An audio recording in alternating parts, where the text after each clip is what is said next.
Opa, eu sou Juliano de Mio, geólogo. Inicialmente gostaria de agradecer ao pessoal do Geotecnia Brasil pelo convite, pela oportunidade de compartilhar. Dediquei grande parte da minha vida profissional a investigações geotécnicas, desde a execução até a contratação de serviços, passando pela fiscalização, interpretação, elaboração de especificações e suporte a projetistas. Em grande parte, estive envolvido na digitalização de dados geológicos geotécnicos. E é sobre isso que eu vim falar um pouco para vocês da Geotecnia, o BIM das Investigações Geotécnicas.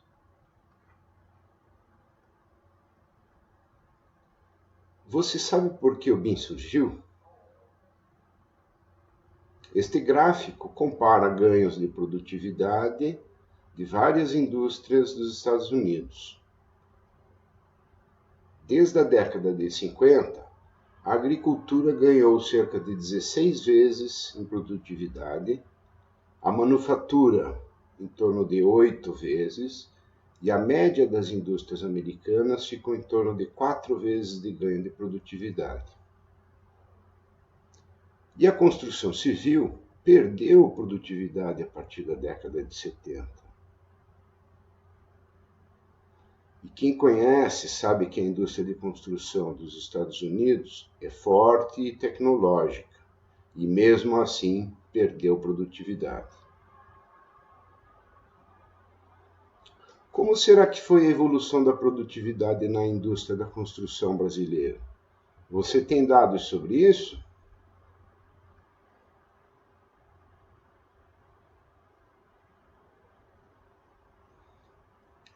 Outro aspecto importante está ligado a atrasos de obras, sobrepreço, entre outros, frequentemente relacionados às características do terreno, às fundações, taludes e escavações. Dados do Reino Unido indicam que 73% das obras apresentam preços acima da licitação e 70% das obras atrasadas, sendo que 37% desses atrasos estão relacionados a problemas ligados a fundações. E outro dado preocupante. Em um trabalho que estamos desenvolvendo com o Grupo OGS Brasil, temos interagido com concessionárias rodoviárias e, pasmem de novo, em praticamente 100% das obras ocorrem relatos de problemas ligados à sondagem. Ora localização errada, ora interpretação errada, ou ausência da avaliação de geologia de engenharia, entre outros.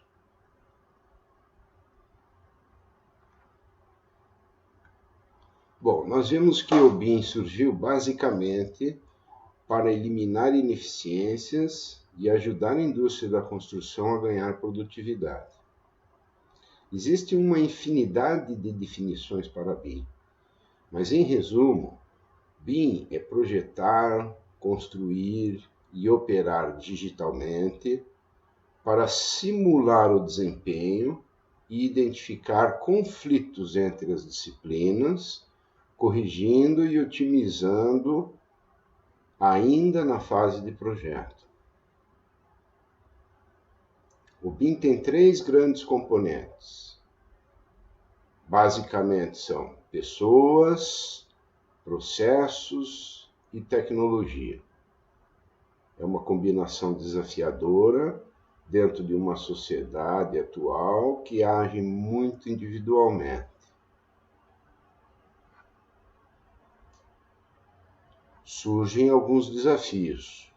O primeiro é trabalho compartilhado com aqueles que até ontem eram somente concorrentes, com o objetivo de desenvolver padronizações, tipos, sistemas de classificação, nomenclaturas, entre outros, a serem aplicados na cadeia de produção ao longo do ciclo de vida dos empreendimentos.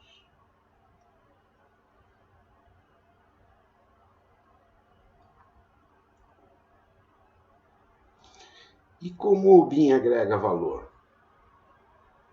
A digitalização dos processos é fundamental para os ganhos de eficiência. Vamos ver como isso acontece. Mas antes, deixa eu te contar uma história. Em 2013, em Santa Catarina, um engenheiro, funcionário público, conheceu o BIM. Achou que seria a solução para muitos dos problemas da construção no seu estado. Teve várias iniciativas frustradas, muitas barreiras e dificuldades. Porém, identificou uma nova abordagem que talvez pudesse sensibilizar o governo e políticos. Bingo! Ele identificou que o atraso de obras em hospitais, centros de atendimento médico em Santa Catarina estavam matando pessoas. Levantou dados e conquistou um apoio maciço. O profissional é o Rafael Fernandes da Silva, um dos mais conceituados em BIM no Brasil. Essa foi a primeira iniciativa de sucesso no ambiente público. Primeiro projeto em 2014 e em 2018 eles receberam o Prêmio da Administração Pública do Congresso Nacional, referente ao projeto da nova sede do Instituto de Cardiologia de Santa Catarina. Foi uma vitória de um trabalho coletivo, porém muita obstinação pessoal.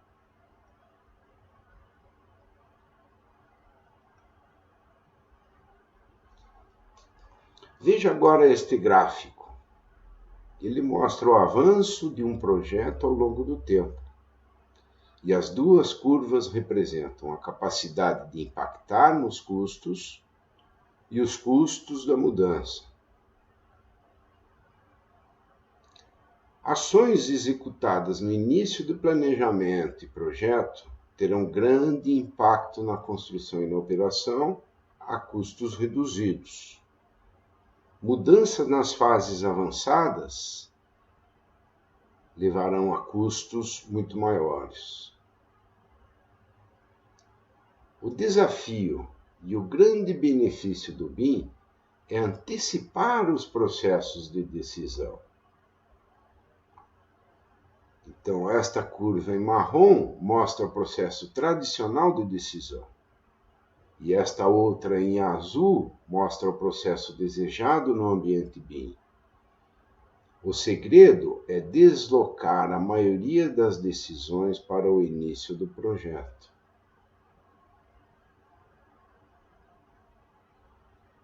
Tendo visto isso sobre o BIM, é possível aplicar esses conceitos na investigação geotécnica? Para alimentar essa discussão, vamos conhecer o percurso que o dado geotécnico faz desde a sua geração até a aplicação em projeto. Uma verdadeira maratona, não é? Este exemplo de representação gráfica da cadeia de produção do dado geotécnico reflete, em grande parte, as características de toda a área de investigação geotécnica no Brasil. Os dados gerados durante as sondagens em campo são registrados em um boletim de campo, em etiquetas de amostra do bicoamostrador, para descrição e classificação do perfil, e em etiquetas de amostras para os ensaios em laboratório.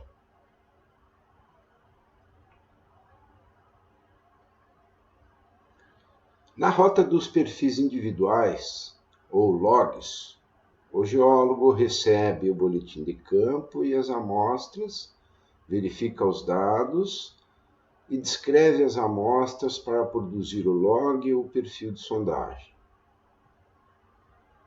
Estes perfis são produzidos através de desenhos em CAD ou a partir de uma infinidade de softwares disponíveis no mercado e normalmente entregues em PDF. Na rota do laboratório, as amostras são recebidas e separadas para a execução dos ensaios programados. Dentro do laboratório é uma nova maratona, com diversos formulários sendo preenchidos manualmente e os resultados entregues em boletins individuais de ensaios, às vezes com uma lista de resultados por amostra recebida. Os resultados normalmente são apresentados em Excel ou PDF. Então, observem que depois dessa maratona dos dados, os resultados das sondagens e ensaios chegam aos projetistas em pilhas ou pastas de papel digital. E a utilização dos dados para as análises, construções de seções, gráficos, entre outros, requer o reprocessamento dos dados com a redigitação ou um processo de copia e cola a partir dos logs de sondagem em boletins de ensaio. E ao final do projeto, após os dados geotécnicos terem sido manipulados diversas vezes nas empresas de sondagem, no laboratório e na projetista, eles ficam disponíveis em formato de papel digital ou PDF. Isto limita muito o uso múltiplo das sondagens e eles vão parar em um arquivo morto. Normalmente, nunca mais são consultados. Vocês já contaram o número de vezes que o nome de uma sondagem ou o resultado de um NSPT é reescrito desde o campo até o projeto? Varia muito, mas 7 ou 10 vezes é um número muito comum. E no laboratório? Uma avaliação de um grande laboratório brasileiro indicou até 36 vezes de reescrita do cabeçalho dos ensaios. Vocês acham que existe alguma possibilidade de não haver erros? Então, com tudo isso, não é fácil terminar essa maratona, íntegro, com baixo nível de incerteza nas análises e interpretações. Não acha? E quando falamos de Big Data das investigações geotécnicas, eu acho que nós não temos nem Little Data. Vocês já pararam para pensar que o resultado de uma sondagem SPT, por exemplo, não é lido diretamente por computadores? Sempre é necessária a interferência humana para obter o dado, seja para verificar a variação do NA ou do NSPT ao longo de uma área investigada, é necessário alguém copiar o dado, montar uma tabela e gerar uma interpretação. Já imaginou o quanto isto não limita a nossa capacidade de investigar? Possivelmente estamos deixando de extrair muitas informações dos dados disponíveis. Estão vendo esses pontos em vermelho? Eles representam quebras no fluxo dos dados, onde ele é escrito e necessita ser lido novamente para que o processo avance. Chamamos isso de morte do dado digital.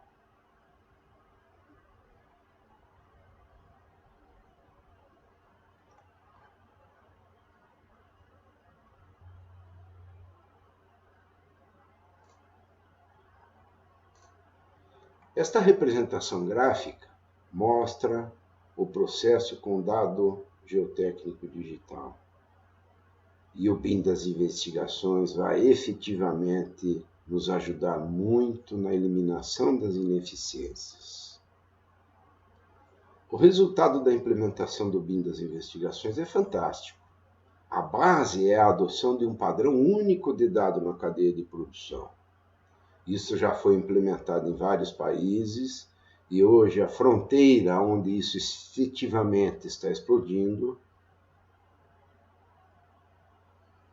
é os Estados Unidos.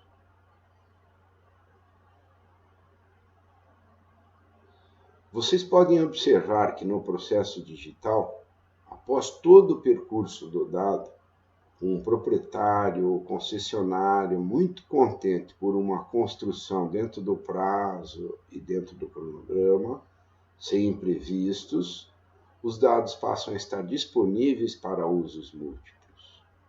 Essa é a joia da coroa. Engraçado, parece que existe uma relação íntima entre o cuidado dos dados e o grau de desenvolvimento das sociedades. Como será que estamos com relação a isso? Estamos cuidando bem dos nossos dados?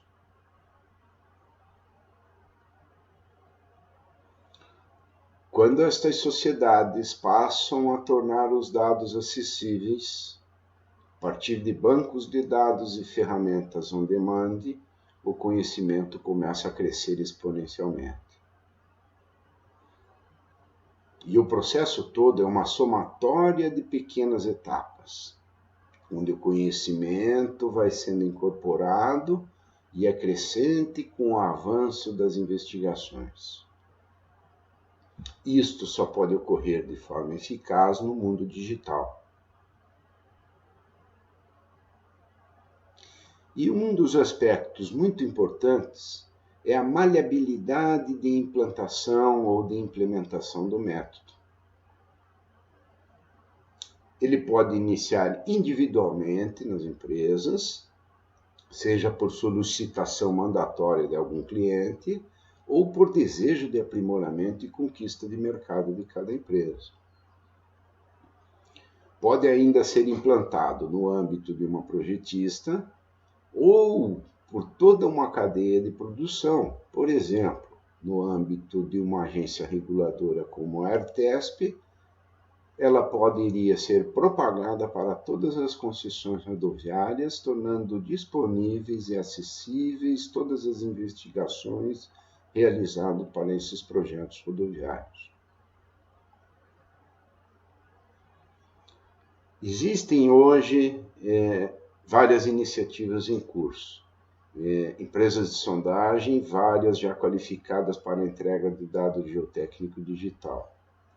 No outro extremo, temos concessionárias e agências como Artesp, Arteris, DENIT e Sabesp, com iniciativas de inserir nas especificações de contratação a entrega obrigatória de dados geotécnicos digitais.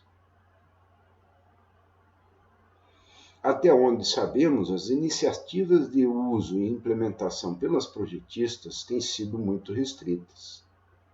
Vocês conhecem alguma iniciativa consistente de uso de dado geotécnico digital dentro de projetistas?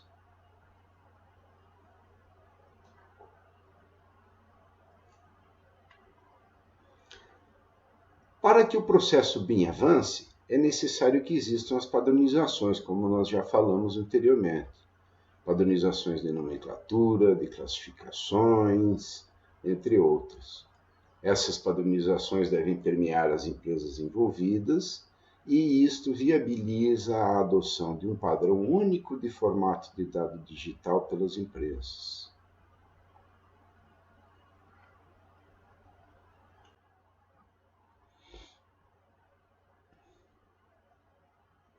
Adotamos um procedimento que mantém o boletim de campo em papel, adequadamente preenchido e assinado por um sondador.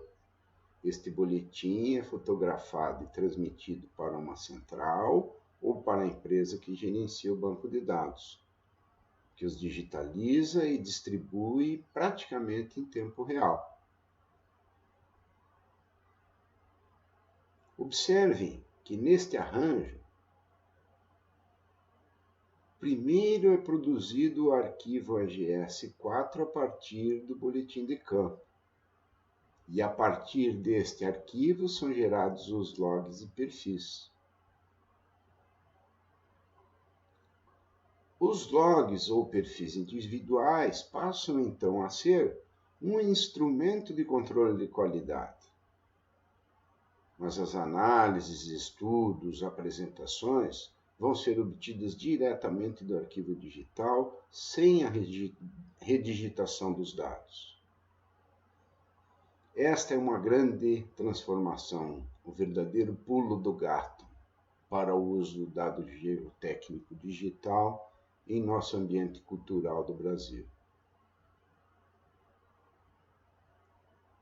A partir dos dados digitais, são então gerados diversos produtos. Vamos mostrar alguns exemplos de produtos que não são tão convencionais durante as investigações aqui no Brasil. O primeiro é uma planta com resultados de investigação. Aqui são apresentados resultados de sondagem de percussão e de ensaios de piezocone em planta. Podem ser inseridos quaisquer resultados de ensaios de campo ou de laboratório. Imagine uma consulta durante a elaboração de um projeto a resultados que sejam mais efetivos, sem precisar recorrer aos logs e aos boletins individuais de sondagem para obter as informações. Ou mesmo a representação dos dados de um boletim de sondagem no ambiente tridimensional, com a geologia ou classificação textural em padrão de cores, o nível da água e o NSPT. Ou em gráficos. Observe a riqueza de dados deste gráfico. Este é um template em Excel conectado a um banco de dados. Neste primeiro gráfico, tem seu NSPT contra a cota. Neste outro, temos os resultados de ensaios de permeabilidade contra a cota. E neste último, os resultados de LL, LP e umidade contra a cota. Todos os resultados classificados por unidades de geologia. Esses gráficos são gerados todos em conjunto e em frações de minuto. Procurem avaliar quanto tempo levaria para produzir esses gráficos a partir de logs de sondagem, boletins de ensaio e informações dispersas.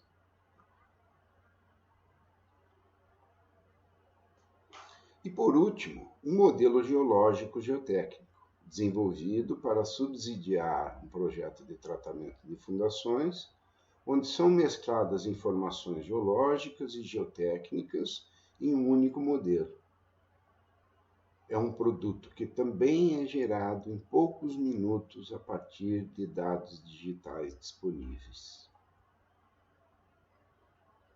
Então, vocês podem ver que os ganhos com o BIM das investigações são enormes. O desafio está nas mãos dos profissionais de geotecnia e especialmente nos donos de empreendimentos e concessionários, os maiores beneficiários. Grato por sua atenção e se tiver dúvidas ou sugestões de temas correlatos ou quiser mais detalhes, envie-nos um e-mail.